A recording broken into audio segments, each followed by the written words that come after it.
এত রান্না করেছি নিজেই ভুলে গেছি কি রান্না করেছি। এই চলো দেখাই কি কি রান্না হয়েছে।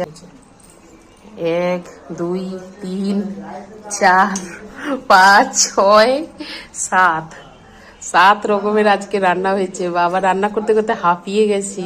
এক একটা করে নামা, এরকম করে দাঁড়াও দাঁড়াও দাঁড়াও। এটা হচ্ছে কচু শাক, গাটি কচু আলু দিয়ে তরকারি। আমি গেস করি এটা কি মাছ? দেখা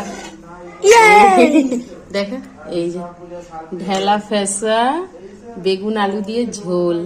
দেখো আলুর চোখা, দিদি মাছ খাবে না তাই ও ডিম সিদ্ধ ডাল চোখা দিয়ে খেলো। লাল মুসুর ডাল জিরে লঙ্কা দিয়ে ফোড়ন, ভাত। এই যে ভাত, এই যে ভাত দিদির খাওয়া হয়ে গেছে তো ওই জন্য ভাতটা। পমপ্লেট